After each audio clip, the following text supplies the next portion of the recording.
live? I hope we're not live. That's good. I hope we are. That's last four, but we could go live now. I'll let you know if we're live.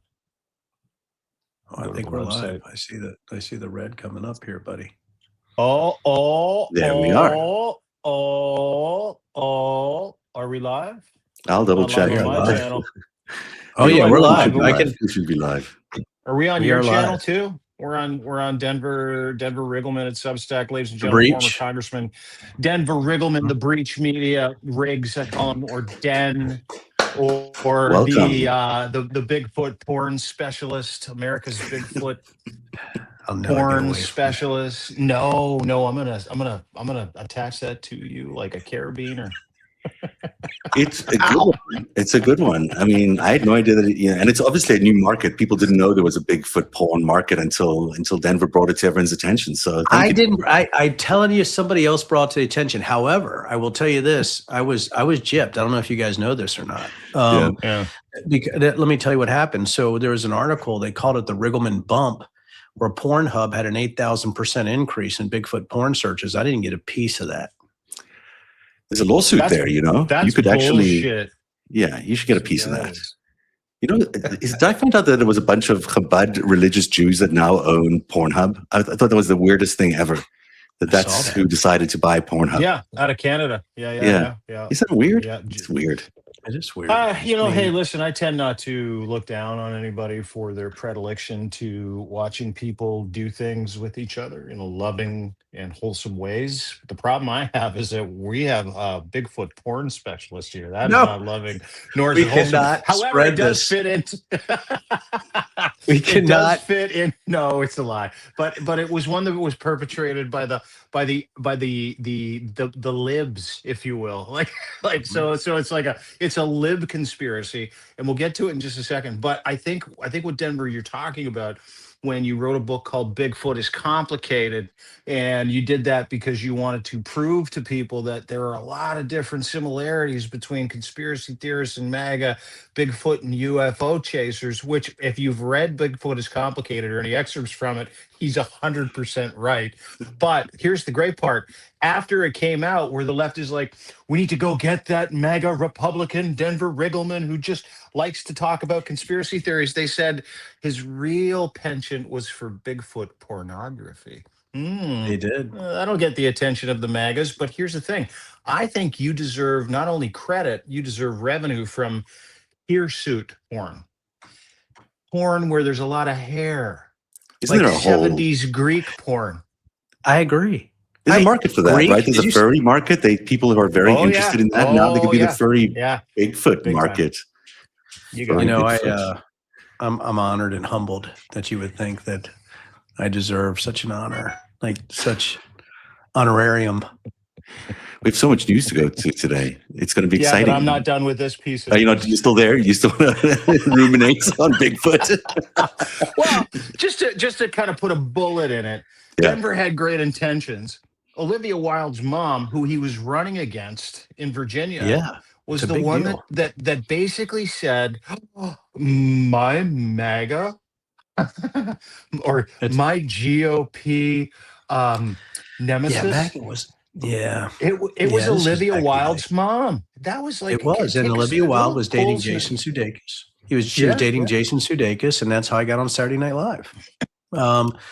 That's how they pilloried me on Saturday Night Live, and then people started to come to my defense because they couldn't believe that even though this was a conspiracy theory, which is insane because I wrote a book about conspiracy theories that was used to do disinformation conspiracy theory on me. You got it. But then the Democrats started to come to my aid because they said I was being kink shamed. So now we have layers. You make up that I have Bigfoot porn. Then I get excoriated for Bigfoot porn. I get made fun of on Saturday Night Live. And then the Democrats come to my defense because of kink shaming on something that never happened. So it was a layer cake of insanity. So here we are.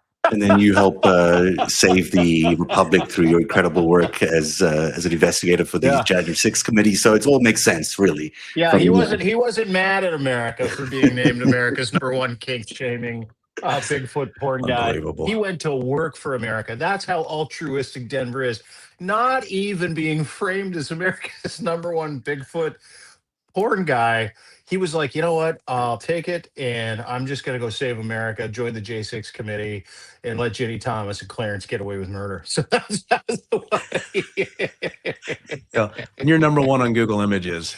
Yeah, Keep it in it. it's a good day. It's a good With, day. with competition today, you know, guys, we're up against Melania Trump, the First Lady. She's hosting a UN Security Council meeting today. So, you know, so our audience may decline as people go and watch Melania talk about terror and children and worst timing ever.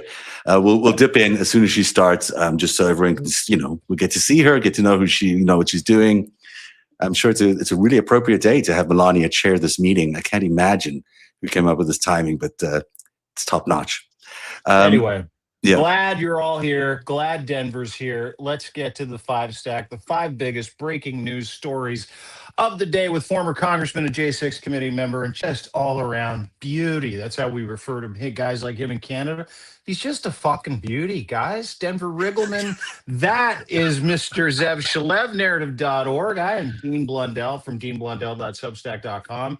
Let's start with number 5, Zev. Show us the way, my friend. It's really a lot of breaking news, obviously, on Iran. Day 3 of the US-Israeli war in Iran, and the quagmire is already forming. I mean, we've seen this movie before. A few days becomes a few weeks, becomes 4 weeks. That's according to the president this morning. And then he says maybe even far more. Bush, at least, had the military with him when he was declaring mission accomplished on the aircraft carrier. We haven't quite got there yet. But the reality of it is we've now got 4 U.S. service members killed. A 4th died Monday from injuries in the initial Iranian salvos. The dead were members of a sustained unit in Kuwait. There's also been 3 American F-15E Strike Eagles shot down, not by Iran, by Kuwait. And I remember this from the first Gulf War. That's how old I am. You know, this is what happens when you start wars in that region. Even friendly fire becomes problematic. And this is what happened in Kuwait. And here we are yet again in another regional war with the U.S. embassy in Kuwait hit by an Iranian drone today. A hotel in Bahrain struck. 2 DOD employees injured in that Bahrain strike. So it's a lot to take care of. But of course, the biggest story is the Ayatollah is gone, and that's a big deal. What happens next is everyone's question. And I'll hand it over to you, Dean, because I'd like to hear your thoughts about that very issue. You know, the top of the head of the snake may be gone, but the snake is still there. Yeah, much like Venezuela, if you remember, regime change wasn't really regime change in Venezuela. And as equipped as I am to talk about this, due to my extensive interest in it, I did not, put warheads on foreheads in the Middle East. The man in the middle of our show here has Mr. Denver Riggleman, former congressman. He is a United States Air Force veteran that was deeply involved in that. You're watching this, and you sent me something this morning, Denver, about the U.S. service people that have passed since. We've got dozens of injuries, shrapnel injuries. We have serious injuries, and now we have 4 U.S. service people dead. Maybe you can sort of lead off, and as much as I appreciate Zev handing it to me, I'm going to hot potato this issue to someone with a wealth of experience. Lead us off about what you're seeing, the impetus for this, which is, we heard regime change. Pete Hegseth stands up at the stump today. It's like, this isn't about regime change. And we've now heard 7, if I'm to, count my excuses with impunity, 7 different reasons that the United States and Israel have started to drop bombs indiscriminately across Iran and have started a Middle East war, which is really what it is now, Iran going after 9 countries. But I'm going to throw it over to Denver Riggleman, of course, Denver After Dark, as you can see his little thing. I mean, you know what's going on here. You've mission planned for this kind of shit. You understand what illegal and legal orders are. How do you feel about this today? Gracious. I tell you, first of all, when Zev talked about the F-15Es, I want to tell you guys, I was initially trained on F-15Es as an F-15E intelligence officer. They allowed me to get stick time. I got to take the weapons apart, but I also was an integrated air defense expert. And we can talk about why the F-15s were shot down, why the mission planning was faulty. We can do that. But before that, what's interesting is, I would say by definition, Zev and Dean, if you execute the leader of a country, that's probably based on regime change. I mean, there's not, it's a ludicrous statement to change to change your mission parameters right after you started. I think also when you're talking about those who have died, the 4 service members, I think you're starting to see this little ripple of anger. I've had text messages this morning from former B1 Bubbas and people who knew them, but also from individuals who I served with in other capacities. And they're like, they are not angry in any way or sad that Khomeini's dead. I've talked about this before, when Soleimani died in 2020, people might not know this either, that in 2006 and 2007, we tracked Soleimani in the Counter ID Operations Integration Center. When I worked joint ops with the National Security Agency, I actually headed the cryptologic service group there.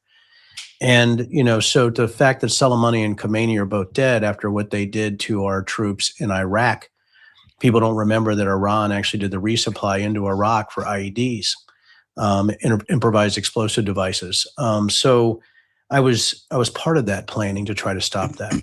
And it was Iran that started with explosively forward penetrators, which were very lethal to American troops. All that being said, and the reason I'm talking about this is that right now, I don't know what the specific mission parameters are or how we get out of this. And I also think that they're fumbling and stumbling based on the fact that casualties happen so quickly. You already have, 3 planes that were shot down in friendly fire. You have issues with mission, and you have Iran, instead of specifically going after Israel, splatter bombing people from UAE to Bahrain to Kuwait, right? So I think what you have right now is a confused and incompetent administration that didn't know the mission, that went in for other reasons, most likely probably for, rationalization for stealing the elections or changing the election parameters. Number 2, personal gain for Donald Trump, right, based on what Saudi Arabia or what anybody who called him wanted at the time, including Bibi. I think the third thing was polling. I think you have this sort of this triangle, this chair that they thought that they could actually get over by bombing Iran. Now, again, it's a weird thing for me personally. Dean and I talked about this. It's a very weird thing for me personally because I'm glad Khomeini's dead. I was glad when Soleimani died. But there has to be something where you separate the military, where you want to destroy this individual who killed Americans, from the strategic objectives of what's best for American citizens. That's called being an adult in the room. Yeah. And right now we have no adults. And I think that's the issue that I have with this whole operation. There's no exit strategy. We don't know why we went in. Obviously, I guess we didn't obliterate their nuclear program, but we have no nuclear program. We have Lindsey Graham saying there's no plan, and we have Ted Cruz saying there was no indication. Ted Cruz himself, no indication of any nuclear program advancements. So I'm not quite sure what the hell we're doing there right now. And if we're putting people in harm's way without a strategic objective, that's a fault of the government, and it's a disservice to U.S. citizens and those who give their lives or sacrifice their lives for our country. Yeah, I mean, there's obviously a lot of agreement on Khomeini. I mean, everyone wanted him gone. That's fine. He's dead, and no one's really objecting to that. But now we're in the grips of a quagmire again. Here we are, the United States again in the Middle East. The entire region is inflamed. I want to play you the president from today talking about what could be far longer in terms of a timeline. And I mean, this is a stunning comment from someone who said it was just going to be a few days. He'll get bored. I don't get bored. Oops, maybe I can play it again. They have the strongest and most powerful by far military in the world, and we will easily prevail. We're already substantially ahead of our time projections, but whatever the time is, it's okay. Whatever it takes, we will always, and we have right from the beginning, we projected 4 to 5 weeks, but we have capability to go far longer than that. We'll do it. Whatever somebody said today, they said, oh, well, if the president wants to do it really quickly. After that, he'll get bored. I don't get bored. So he did actually say it was only going to be a few days. And now he's saying it's 4 weeks, possibly, and far longer is what he's talking about as well. That sounds like we're back in the days of Iraq and the first and second Gulf War, both of which sort of went astray. The first one was a little cleaner, but it's the same thing again, Denver. Well, and again, I don't want to dominate this segment. You guys, I'm sure, have a lot to say, but there's 92 million people in Iran. This is not Venezuela. This isn't even Afghanistan. Iran is formidable, right? With the IRGC, the Quds forces, it's formidable. We're never going to go on the ground there. So what is the objective? And if to get Iran to some kind of agreement to what? Is it another nuclear deal? Are we redoing the JCPOA that Trump didn't want and I actually voted against? Right, we can have that whole discussion. So are we now back to the JCPOA? What are we doing? And I think that's the issue when you have incompetence and sycophants and yes people around, the president is they don't know what they're doing. And yeah, here's the issue. I'm going to make a prediction. It ain't going to be 4 weeks. Yeah. Right. And now I think it's going to be longer, but I think there's going to be a ripple effect where this is back and forth for a long time now, because now you have infrastructure destruction going on within the Middle East. I mean, look at the Straits of Hormuz right now. What are we going to do there? I mean, this is a big deal. If 20 to 25% of oil shipments are stopped, or you're talking about any type of economic flows through the Straits of Hormuz, what do we do then? What are you going to do? And I think that's the issue that we have right now is I don't think they know. And for them, it kind of works to go longer. Yeah, go ahead. Yeah, no, if I can, I just thank you. I appreciate that nice little lead in, and just to kind of tie a bow onto what Congressman Riggleman just said is, I don't think people understand the population density there. I don't think people understand the religious conviction of the people there. They're still attached to this regime. They've had 50 years to prepare for this. 50 fucking years. The Shah was deposed and sent out of that country in 47 years ago. Canada had a central role to play to bring a lot of those people back. If you remember the movie Argo with Ben Affleck, which really kind of detailed Ken Turner and Canada's role in bringing these people back out of Iran after the Shah at the time, and the Shah's son, who's the Prince of Iran now. He's literally living in the United States, and he's on a social media tangent going, "Bring me back, bring me back, bring me back." And then the Trump regime's on this social media tangent with him going, "The Shah's coming back. We're going to set those people free." But the problem is that beyond the social media and the perception of this that they're trying to use for obvious reasons, which is election reform in the United States, which we'll get to in just a second, which is to paint Donald Trump as a strongman who's going to put this, right in that center of the world, and the Middle East can be. Iran is now attacking 9 different countries in the Middle East. They're at war with 9 separate countries, and the U.S. interest in those 9 separate countries that belong to Donald Trump and the United States and the Trump regime. So when we sit here and we have this conversation about, what's going to happen in different predictions, and I side with Denver because his predictions are based on facts, not conspiracy, which is very fucking important, which is one of the benefits of being friends with a guy who, is an AI czar that understands patterns, that reads tech, that understands AI, but also has access to, what Donald Trump did on January 6th, whether it or not it's text messages or whether or not it's emails, the entire plan. This is January 6th over in Iran. This is a group of completely unqualified fucking morons that are trying to do something that they have no idea what to do, and they've gutted the U.S. military brain trust over the past year. And you literally have morons doing the business of literal deathly professionals that take this job incredibly seriously, like Mr. Riggleman, Congressman Riggleman used to do. And so when we sit and listen to him explain to us what the issue is in Iran, and we have people going, yeah, well, we got rid of the Khomeini. Well, that's great. That's good. Then they got rid of the next Khomeini. That's great. That's good. And then Donald Trump admitted today that he's like, well, the guys that we had kind of tapped to take over the country that were still in the fucking regime, we accidentally killed those guys too. And to that point, Denver, there is no plan outside of the perception of what this regime is doing, along with Netanyahu, both men in severe trouble domestically as well. Agreed. I mean, when Lindsey Graham comes up and says there's no plan from a senator who's that close to Trump, you do arch your eyebrows. And when you have other Republicans are like, that is not a great look for the United States of America. We bombed them. We killed Khomeini. It's now up to the Iranians, but we're going to still bomb them. Yeah, I think that's their plan. Yeah, even more, Seth, right? Yeah. Even more. So. I'm going to be a conspiracy theorist here because, it's kind of out there is, if you're having a war. Just so I'm ready. I'm ready, Sam. If you're having a war, it's a good way to avoid, domestic policy issues. It's a good way to avoid Epstein. It's a good way to avoid a whole lot of things. If you're engaged in a war, you might even be able to do what Vladimir Zelensky and Donald Trump, I remember him suggesting this to Zelensky at that meeting, You know, if you have a war, you don't need to have elections. You can cancel elections. He was peaked. Remember that? And Trump's Yeah. like, really? Yeah. Tell me more about that. Yeah, I was like, that's a good idea. I like that one. I mean, I'm not saying that's the reason they went in, but it kind of is the reason they went in. There are three things here, and I think, you know, the Epstein files people want to talk about. I have to agree. I don't think you're being conspiratorial. I think you're talking about domestic politics influencing foreign policy.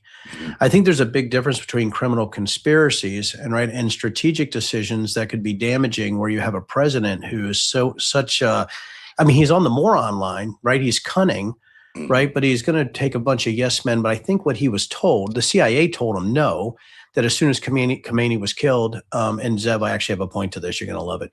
As soon as Khomeini was killed, that was going to be easy for regime change. And CIA said, that's ridiculous. But the people around him like, no, it's going to be like just taking Maduro. You're going to be cool. That's what they're telling him. But here's what he was looking at, I think. He was looking at a few things. Number one, as soon as this happened, he puts out that Iran was part of trying to steal the 2020 and 2024 elections. So that's not a conspiracy theory. Honestly, Zev, he said it. Yeah. It's very difficult not to look at that and go, oh, okay, so that isn't an assumption. We bomb Iran. And he said, well, yeah, they tried to steal the 20 and 2024 elections. Okay, that's a data point. That data point means to me that it looks a lot like what happened in January 6th when they talked about foreign interference to slow roll the elections. And then they put out a 17-page draft EO that talks about that exactly in the week that we actually bomb Iran. So, Zev, that's not conspiratorial. You have data points. Okay. Number three, polling. His polling is in the shitter. And I think that's another thing he thought is like, hey, I can do another quick strike. We had nothing happen on the Venezuela strike. It's going to be love, light, and lollipops. I can't imagine how it's going to go wrong against 92 million individuals. Crazy. You know, not like right. I mean, there's no adults in the room. So I think when you have data points, I don't think it's conspiratorial. I think you're looking at exactly what's coming out of their mouth and them changing their story in real time. You start to think, well, maybe there were other reasons. Maybe there's other rationale. And even when you look at it from intelligence analysis, I think it's a smart look.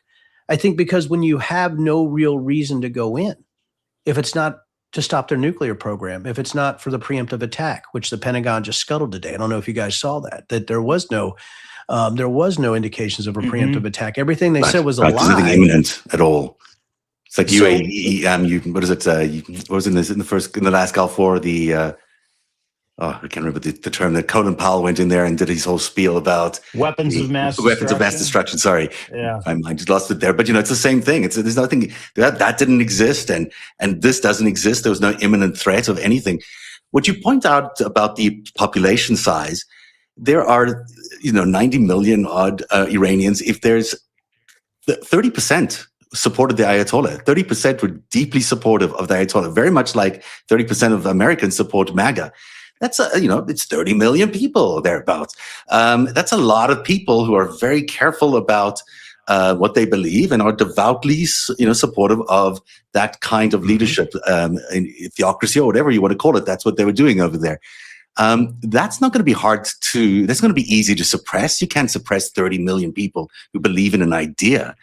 I mean, that's just not about chopping off the head of with their lives. Yeah. And that's the thing, right, Denver, and you've studied these groups, you've studied the ideology of the hardline extremist Muslims, specifically the Ayatollah. You understand what's at stake here. It's not just 30 million people, Denver and Zev, that have a specific, set of belief systems. Oh, sorry, here we go. Hang on. Sorry, there we go. We're back.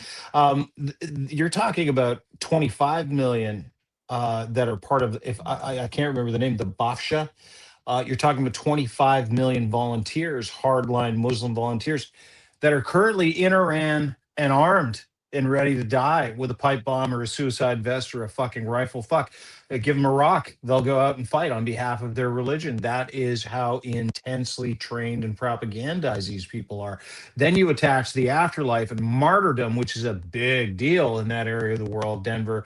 And we're not talking about 30 million people that just show up for protests, are we? We're talking about 30 million people who will show up with guns, ready to sacrifice themselves on boats, on hang gliders, like we saw on October 7th. We're talking about people who fucking mean it, right?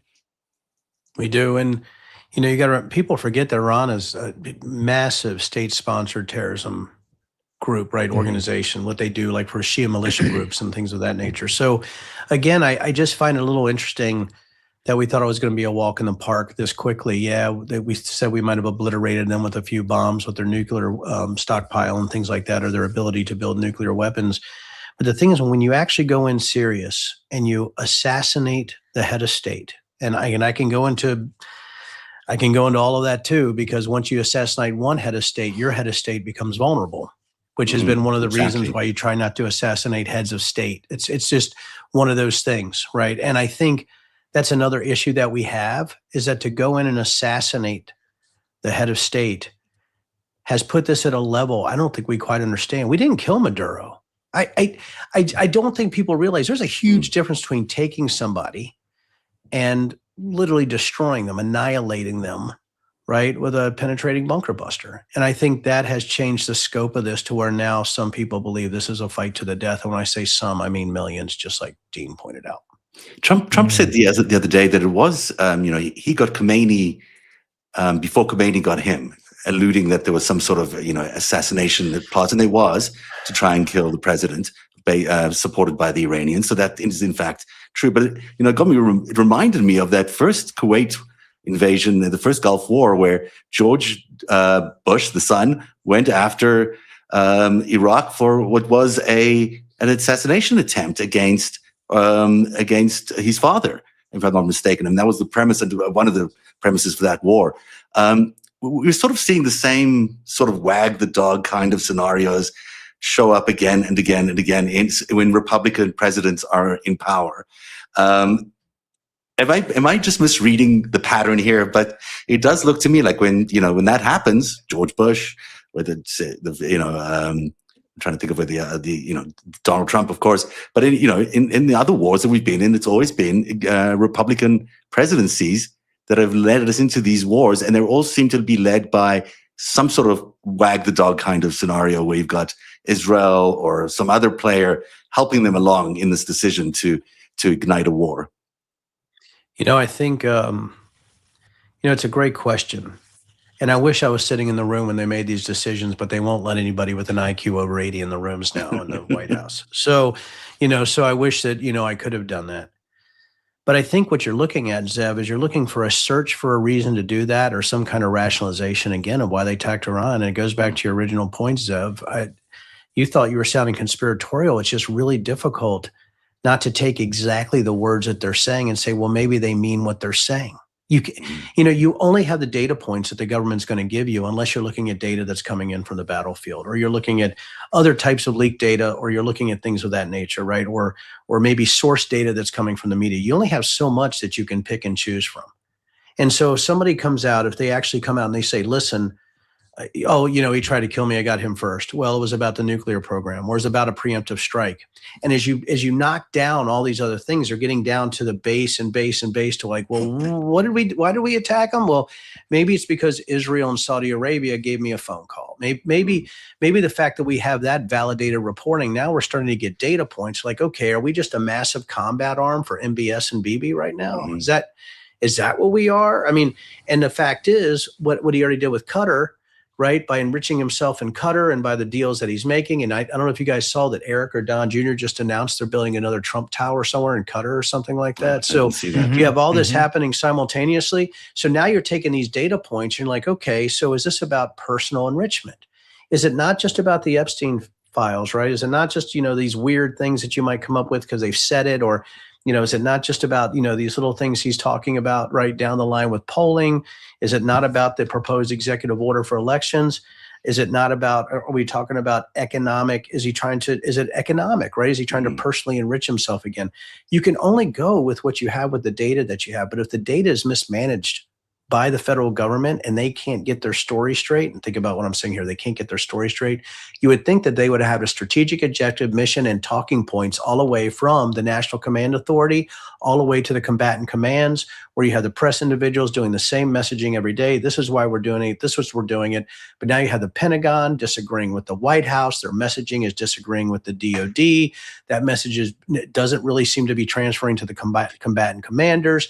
You got frickin' our own airplanes being shot shot out of the sky, and now you're starting to think this looks like just a confused mess with somebody who made a chaotic decision based on some kind of personal predilection that we haven't been able to nail down yet. I think that's where we're at right now as you're talking about people that are sane. Yeah. Well said. Well said. Let me ask you a question too, Dan, if I can. You know, we talked, you showed us a little bit earlier, like foreign policy somehow always comes back to domestic issues, right? Domestic policy. We are literally watching an end run for 2026. We're watching the beginnings of an end run for 2028.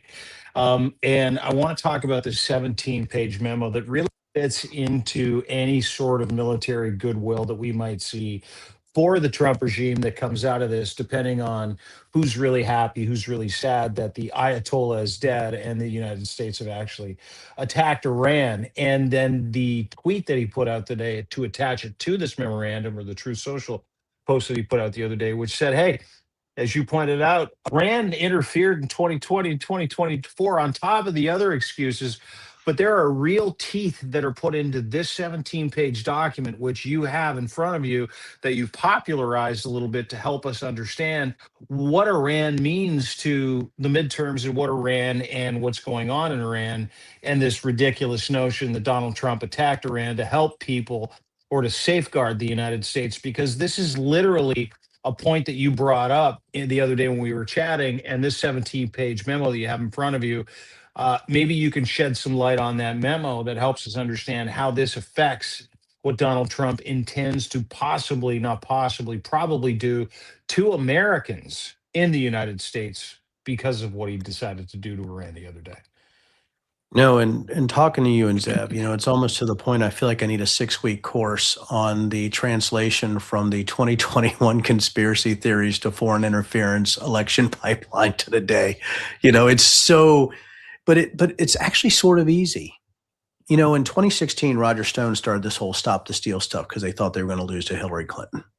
That's really where it started, right? That there was foreign interference in the elections and it had to be China. China's been sort of this thread throughout this whole thing until we got to the Venezuela Maduro stuff. I'm sorry, the Venezuela Chavez stuff, the broken algorithms.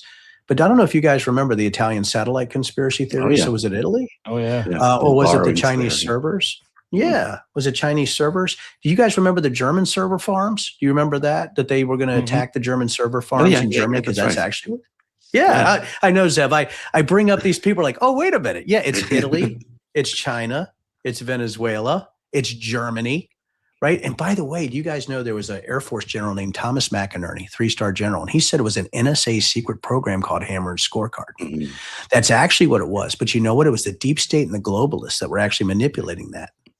So it could have come from China also, or you know what? It could have come from Russia too, right? So now we have China, Russia, NSA as part of it. Then they talked about CIA, right? And that the CIA was really behind it because they were trying to cover up the death of Osama bin Laden because it was actually a body double. Donald Trump actually retweeted that. So these are just some of the conspiracy theories that you have out there. And my God, my head's exploding. So by the way, there's this executive order called 13848 that was signed September 20, 2018. That was talking about foreign interference. That was actually built because they said Russia tried to come in on the 2016 elections. I even know the two professionals that helped in the writing of it, Chris Krebs and Miles Taylor. Right. So here we go, right? So this executive order, 13848, that was one of the reasons they thought Pence should object to the electors. Wow.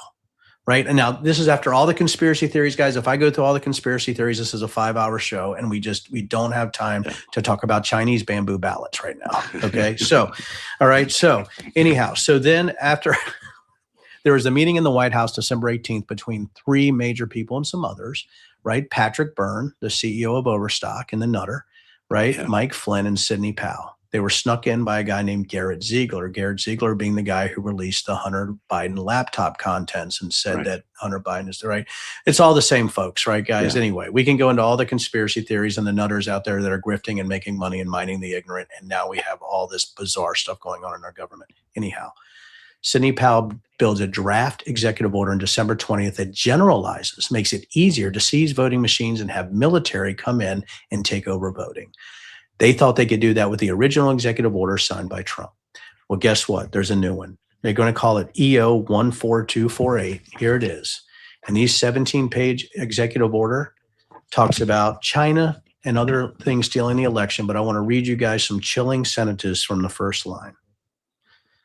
I created Executive Order 142848 that, among other security measures, initiated review of voting machines and voter rolls, which underscored severe threats and the need for emergency measures. What this means, gentlemen, is that they're saying that the stuff that happened in 2020 was true and it was never properly addressed. Holy shit, conspiracy theories. They're saying the conspiracy theories of 2021 are the reason for this document because the elections were actually stolen. It gets worse. Why they're doing this constitutes an unusual and extraordinary threat to the national security and foreign policy of the United States. Gets worse. Since the inception of EO 13848 in 2018, federal and state oversight, including the judiciary, has been unable to effectively mitigate these remote election threats and secure the electronic election infrastructure. Guys, this is absolutely nationalizing the elections. Now, if you look back through ballot creation and casting and voter eligibility, you're like, well, it doesn't sound so bad until you read it. And then you start going through this, you're like, guys, there's 17 pages of changes in provisional in-person voting, absentee ballot request processing, absentee ballot return delivery, absentee ballot processing, provisional absentee ballot processing, vote counting, precinct results reporting, county results reporting, certification, ballot custody chain, transparency and verifiability, election challenges, additional security measures, and then remedies to remove emergency status. This really does come down to what Putin allegedly told Trump. You know, it's not who voted for you, it's who counts the votes. And who counts the votes. It's who counts the votes. This is chilling what you're saying, Denver. This is a EO proposal being circulated by activists, I guess, is what they're calling them. It's not yet. Well, it's actually a guy named Peter yet? Tipton. Yeah. He was a guy who went to school with Trump. He was an attorney.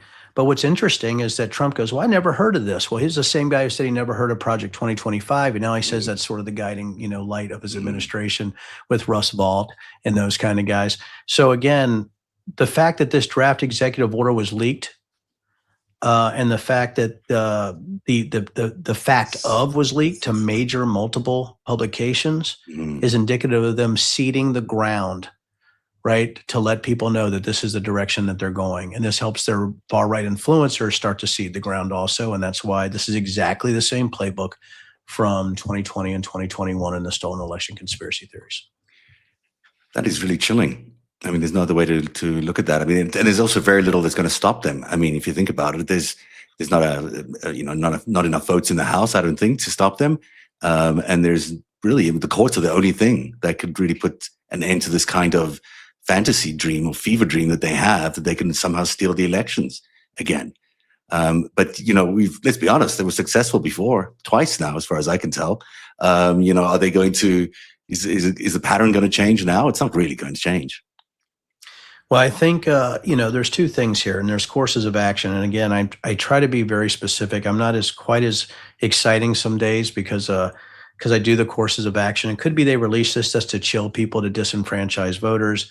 Number two, what I tell people, it's not about all 50 states. They only have to target certain swing districts and counties, right?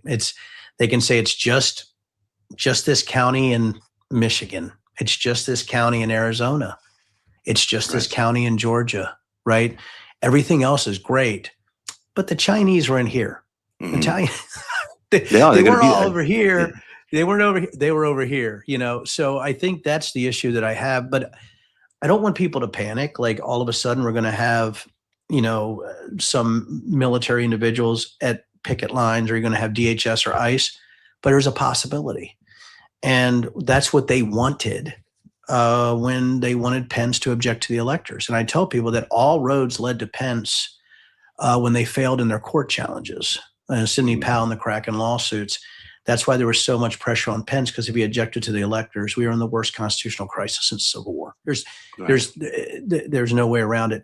I think what they're trying to really, I would say, penetrate into the psyche of U.S. citizens, this chaotic look at what's happening to elections, and that with the SAVE Act going the way of the dodo, this is actually the next. So just like the Kraken stuff failed and they went to Pence, the SAVE Act is going to fail. Now they're going to draft executive orders. And so it's this, Zev, in my mind is just like All the same thing. Yeah.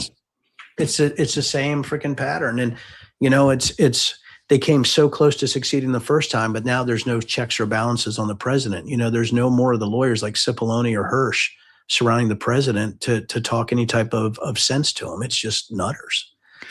So I don't know how that's going to look. But the electorate's not behind them. I mean, clearly we're seeing that they don't have the support. The polling has been terrible for the Republicans, and tomorrow will be a bellwether. I mean, tomorrow, what happens in Texas tomorrow will tell us a lot about what's going to happen in November.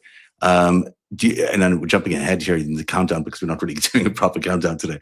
But do you want today? It's. Oh, I didn't even hear what he said. I think Dean just frozen on us, Dean. Yeah, Dean just froze on us. But so hopefully you'll join us back in just a second. So, just this is a huge election. The potential that a Texas seat can flip to Democrats would be a huge deal. The fact that Texas may even flip is a huge deal. That must be terrifying, this president. And a president who would do almost anything, including sending in everyone he did on January the 6th for that insurrection, is likely to do almost anything again. And he's partners in Russia, and he's partners in Saudi Arabia, and he's partners in Israel will support all sorts of crazy stuff along the way. And when you're in a tinderbox, like we are in the Middle East with all this, with a war going on, anything can happen. Anything. And, I find it interesting, Zev, the fact that you said that, I find it incredibly interesting that that when we're looking at the downflows, right, with the polling and things like that, I think their internal polls are worse. I think that's why you're seeing the nuttery going on. I've had polls where polls came out when I was running, and I'm like, oh, look, I'm up 17. Oh, yeah. And then our internal polls are like, no, we're not, D. We're up 5, right? We got to work, right? So I think that's what they're seeing, their internal polling, but I think they're seeing this lack of enthusiasm in their base. Texas is huge, Zev. Texas is huge. And I think that's something we really got to look into. If these specific elections flip, let's look at the percentages. That means the Texas Senate is in play. If Texas Senate in play, that means all the Senate seats are in play that are even close to the swing level, which means the Dems could take the Senate back. They're going to take the House. Yeah. If they take the House and the Senate, Trump is effectively done. And I think that's why you're seeing the panic right now. Can I throw another conspiracy thing at you? Sorry, Dean, do you want to jump back in here because you? No. You go ahead and throw a conspiracy thing at Denver because the one thing that I'm sort of knock those down. Because I remember in doing all this research around Trump and Epstein and the whole Iran-Contra affair. Now, it's not a surprise that we're back with Iran all these years later. And this whole thing really started, if you're looking for a beginning point of the Trump-Epstein network, it was the Iran-Contra affair. It was Khashoggi, and it was Maxwell, and it was Ari Ben Menashe, and they were busy selling arms to the Iranians, which they weren't meant to do, and exchanging arms with the Contras for drugs and whatever. That was the whole scandal. And yet here we are yet again at the conclusion maybe of this whole story, and it's Iran again. Is that weird? Is that just or is it the same players have been involved all the way through this entire thing? Yeah, and how's Ollie North? Go ahead. How is Ollie North? How is Ollie North? Not knowing enough about all the interconnectivity between Epstein and Iran-Contra, it's hard for me to answer that, but I can tell you this. Iran has always been sort of the cut line since 79. We know that since the hostages. I mean, usually it's the bad countries that come back. When I tell people about this, we're like, well, it's always the same countries. And Zev, again, it could be, right? But I'd like to go between the possible and the probable here. I think the possible is that maybe, right, there's some kind of thread here all the way through that. I think the probable, when you're looking at percentages, is that Iran was an easy target as far as Trump was concerned in this specific environment. And I think he really did think once they killed Khomeini that it would be just like the Venezuela situation. And I think they sadly and awfully miscalculated.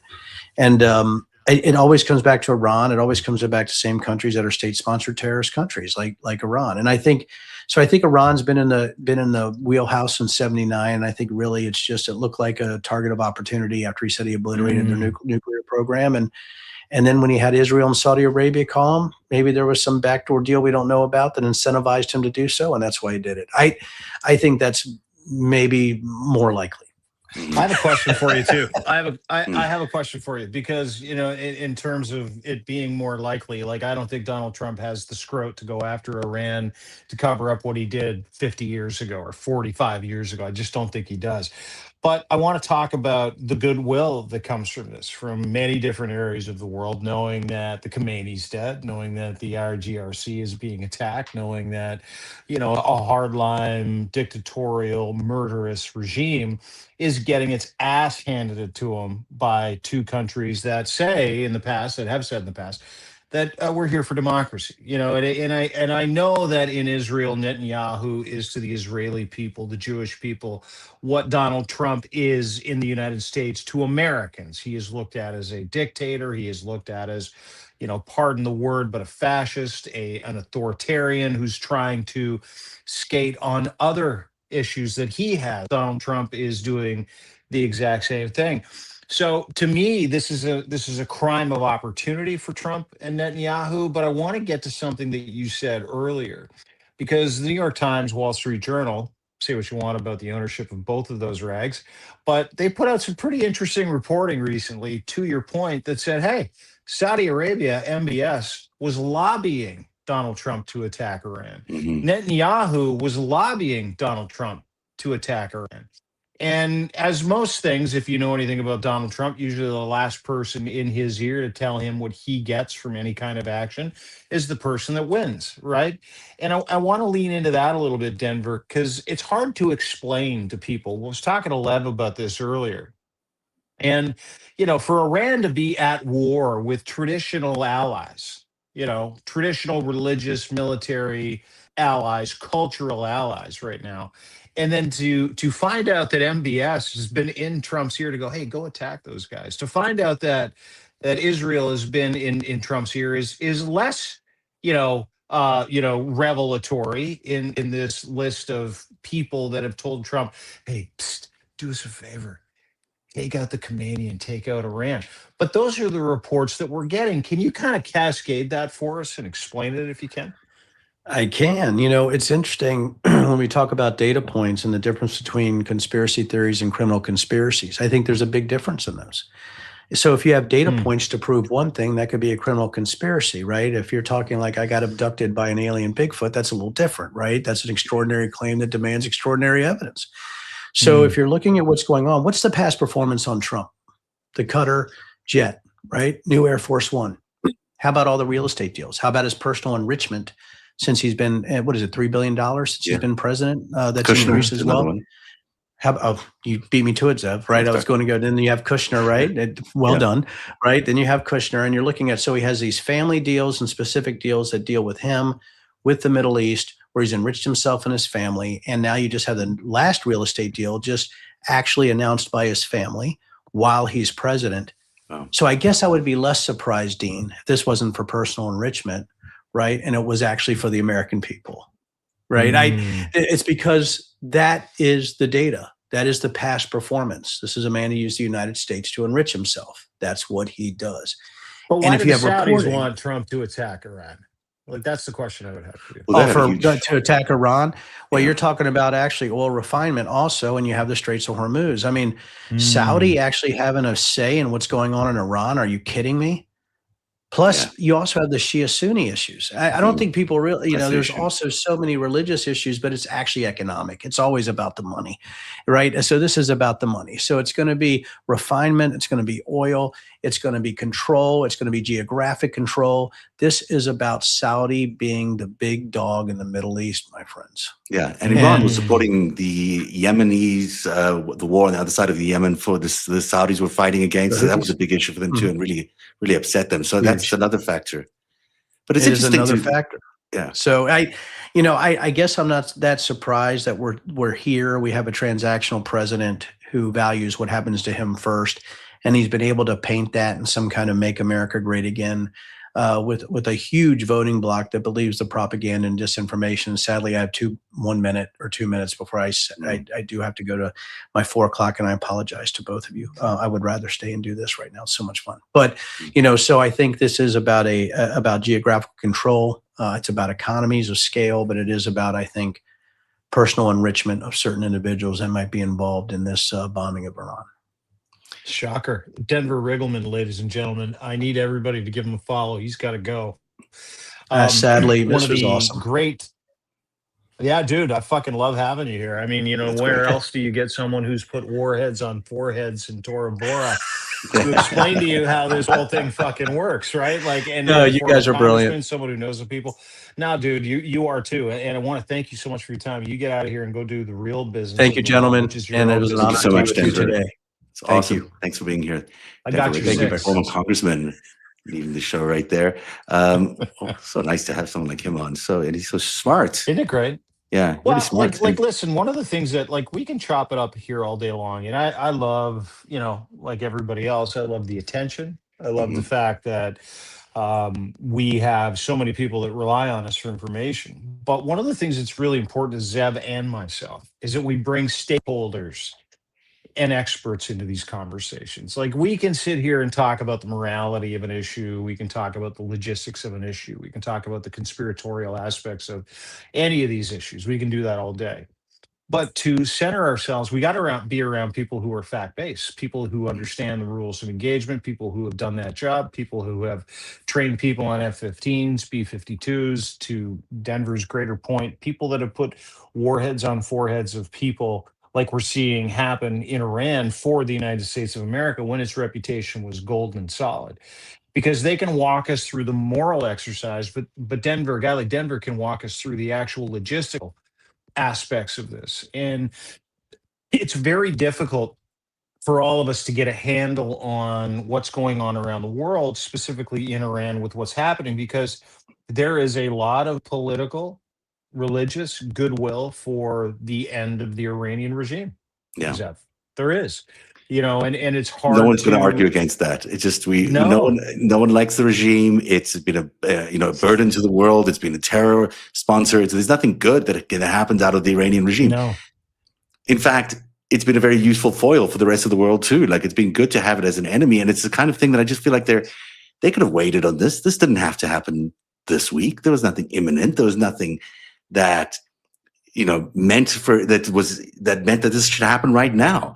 The only reasons it would have to happen right now is because of domestic issues, because of polling issues, because it seemed like the right thing to do in order to maintain this presidency that's on the ropes. And that's the problem. It's not really, everyone can agree that, the Ayatollah was a bad dude. Yeah, we know that. Maybe should have been removed from power a long time ago. We know that. But, this is domestic wag the dog territory that we're in. This is really, them just starting a war because, hey, we don't care about them. I feel for these military personnel who are like having to make these decisions on top of actually fighting the war. They've got to decide whether they're following legal orders, whether they're following ethical orders, whether they're, are they fighting a war for a good reason or a bad reason? And clearly this is not a war that's motivated by the right intention. No. Not only is it not motivated by the right intention, it's being conducted by a guy who drafted the dodged the Vietnam draft several times with notes from his doctor. A guy who called John McCain and prisoners of war a loser. A guy who stood up today and I want you to play that clip one more time if you have it. And the reason why I want you to play the clip is I want you to listen to the gusto behind this incredibly sick fuck. That's what Donald Trump is. He's an incredibly sick fuck who has no idea what he's talking about, has no idea what he's done, just did some shit so that he could enrich himself and hide some information from the rest of you. And the reason why he's doing it is because this fucking guy is on his last legs. If you can play the clip, I want you to watch the strongest and most powerful by far military in the world, and we will easily prevail.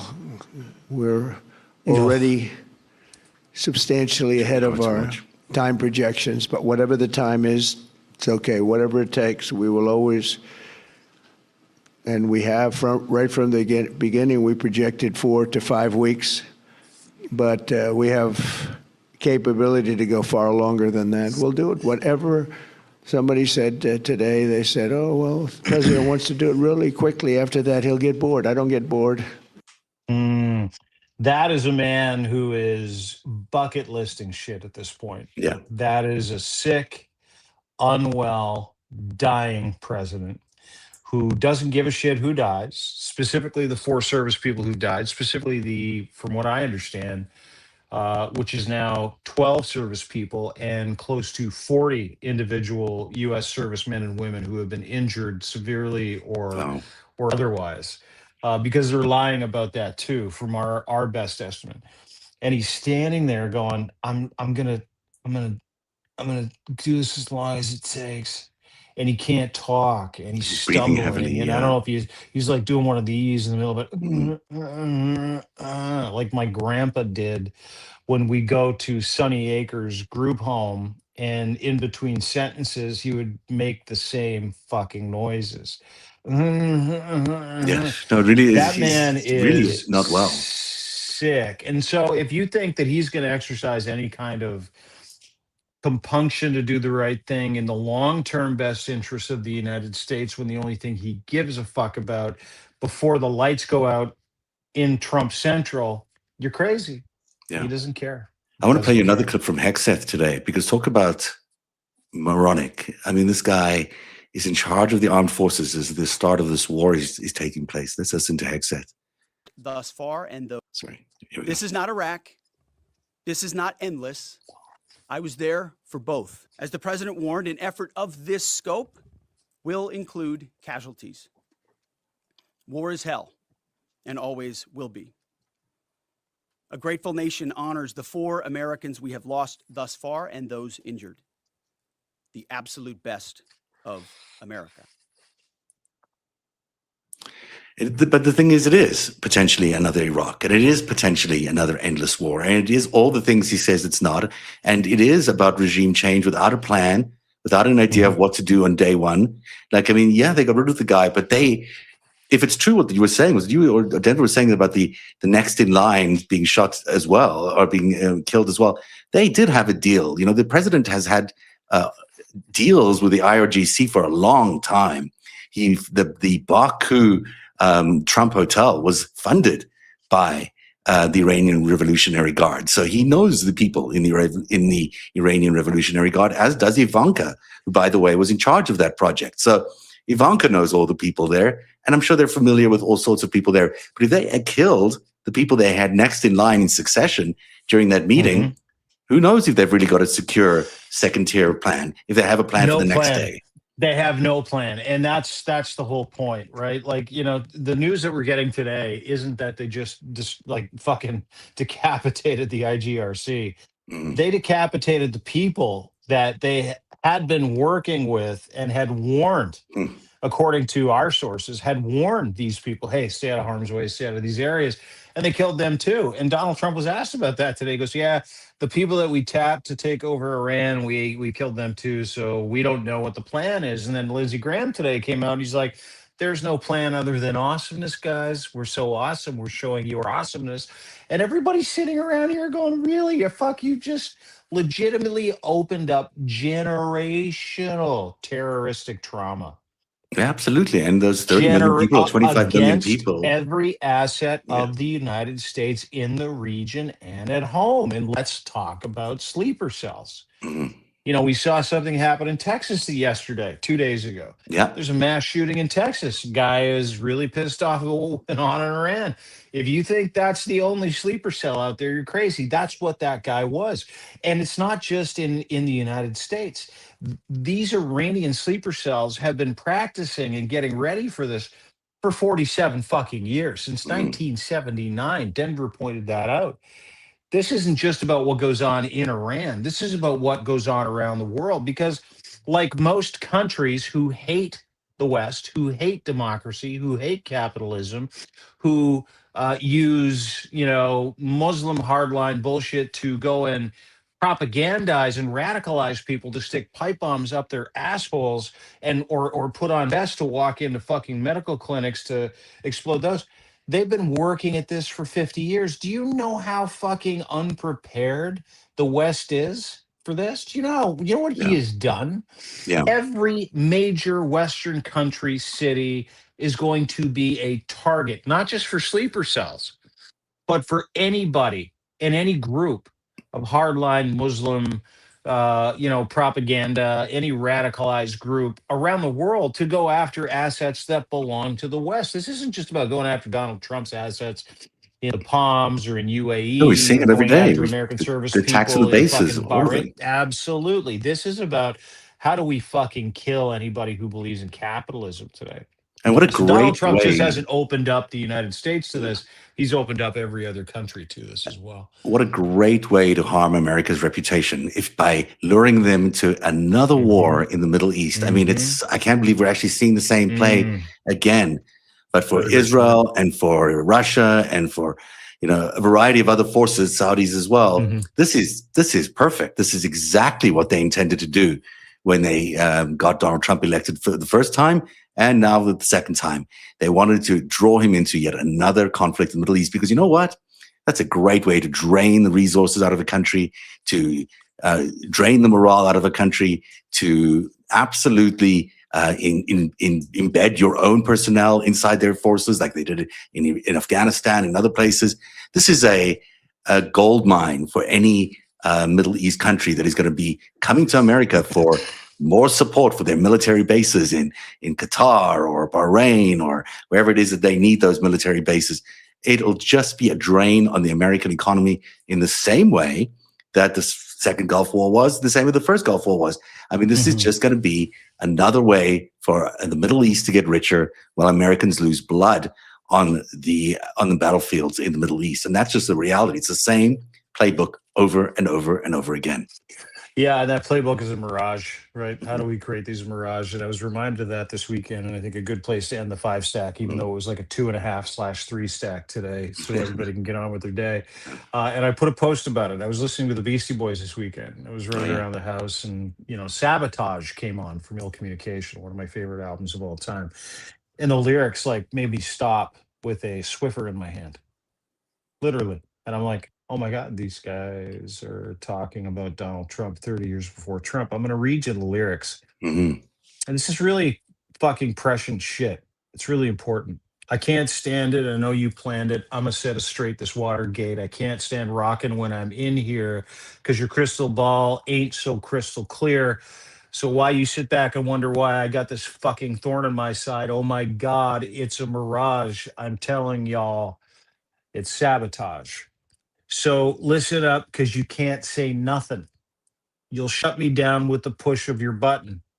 But yo, I'm out and I'm gone. Now I'll tell you now, I'll keep it on and on, because what you see, you might not get. And we can bet, so don't stop. Don't get souped yet. Scheming on a thing that's a mirage, I'm trying to tell you, it's sabotage. Let me read those last two lines again. Scheming on a thing that's a mirage, I'm trying to tell you now, it's sabotage. MCA, Ad Rock, Adam Yauch, all these guys. They're a group of Jewish rappers from Brooklyn who understood that the government was not their friend. Same with the guys from Rage Against the Machine, Tom Morello, Zach De La Rocha. They understood that. Through music, we kind of are starting to understand, and I think a lot of people are rediscovering these songs as anthemic. This is a mirage. What you're being fed, the fact that they want to push that button to shut you up, the fact that they're trying to sabotage the United States, your relationship with Canada, your relationship, your reputation. It is on. The Beastie Boys called this fuck in 1994. I mean, you can't. Our backs are against the wall. Listen, all y'all, it's a sabotage. I know you planned it. I'm gonna set it straight. This Watergate. They were that specific about political interference. That specific about making you look the other way. That specific about what it is that you're up against in 1994. It's 94 is 94. 2026, 1994. That's when it came out. Yeah. I was talking a little bit about it. That's brilliant. Thanks for sharing that. When I was talking about Iran, the Iran-Contra affair, and what preceded the Iran-Contra affair was the Iran-Iraq war. There was a war between Iran and Iraq, and Israel and America decided to sponsor both sides of that war. That's the reason for the Iran-Contra affair. And the thing about sponsoring both sides of a war is you can control the outcome, but it's very useful for domestic policy influence, for creating the look of a crisis, even when there isn't a crisis. And, Putin loves the strategy. He loves controlling both sides of a war because then he can figure out who the winner is when he wants to, and it's done. And we're seeing the same thing here again, where it's clear that America and Israel have influence inside the Iranian Revolutionary Guard that is quite big. Probably they always have. The RGC maybe has been a tool of the Israeli government for a long period of time. And so that is why they were able to do this with a sort of certainty and bravado that they went in there to say, hey, we can kill the Ayatollah. We've got both sides and we know what's going to happen. The reality of it is going to be different, of course, because there are 90 million, 82 million people there, whatever it is. They have 93 views. million. Yeah, they have views. Dude, they don't. And the people that have the most hardened views, they already have guns. They've got weapons, and they will drive a fucking boat full of explosives into a super tanker in the Strait of Hormuz. They will show up to any place that they've been told to, and they will die for that cause. America doesn't have those soldiers. America doesn't have those kinds of people. America does not have people who will show up, with their weapon and go, hey, what do you want me to do? And if your general or your major or your lieutenant or your captain or your corporal says, hey, I need you to get in this boat filled with C4 and drive it right into that tanker, soldiers are going to say no. In Iran, 30 million of them will go, no problem. Yeah. Flip me the keys. Because America is the invader. I mean, clearly that's what America's done, is it's invaded that country. It's killed the leader, which is not something that's done in the world. That is the Fivestack today.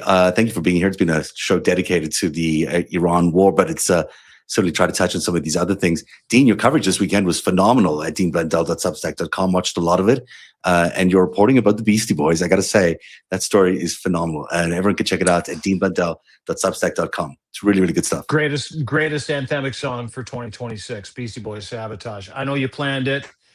I'm going to set it straight. This Watergate, let's set this straight together, everybody. And don't forget, go to narrative.org today. My friend Zev Shalev, it's Zev Shalev time. I think that's what we have to say. It's Zev Shalev time.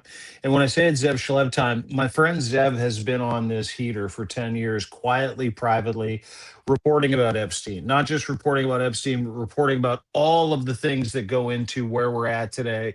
And your latest on the Ayatollah and the Revolutionary Guard remaining there and the information that you have there, the new analysis piece that you put out yesterday, I would highly encourage everybody to read it because it gives you some real cool context. Not only is his greatest high series seminal, everybody should read it, but the latest on the Ayatollah being dead and what that means to the Revolutionary Guard, who's left behind, the plug and play aspects of this regime is must read material for everybody who needs to understand what's going on in the Middle East, specifically in Iran right now. I hope I didn't do you dirty by stealing your thunder. No, that's fantastic. Thanks for that endorsement. By the way, the Epstein deposition transcripts have not been released yet. The videos have not been released yet. It's been 5 days. They should have come out in 24 hours. And I know that's going to be an issue you're going to pick on at deanblendell.substack.com. There is something going on with what they've done with these transcripts, and where are they? Why aren't we hearing from Bill and Hillary Clinton directly from them in an unedited way about what they said about Donald Trump? And that was all interrupted by an attack on Iran and the death of the Ayatollah Khamenei. Strangely enough, and listen, one more thing I will say to everybody. You can literally set your watch to the distraction wars that Donald Trump has started. He is now the most warmongering president in United States history. He has launched 626 bombing sorties on over 7 different countries, 3 of which the United States has never attacked. Never in the history of the United States. He's done this. So if you go to deanblendell.substack.com, there are no paywalls. If you appreciate the work, please subscribe. That'd be great. But if you go there, you can read about it because I actually have a tally, and you can set your fucking watch to these attacks according to Epstein and his polling and job numbers. Can't wait to see that. That's great. Epstein polling job numbers. It's all connected. It's just all connected. And all the players are connected. We'll explore all of that. And everyone should please subscribe to Denver Riggleman, who joined us for the hour today. It was just fantastic to have him on at Denver Riggleman. You see Substack. And Dean, we'll see you tomorrow on another Fivestack. You got it, buddy. Thanks for having me. Have a good one. We'll talk to you soon. Bye, everybody.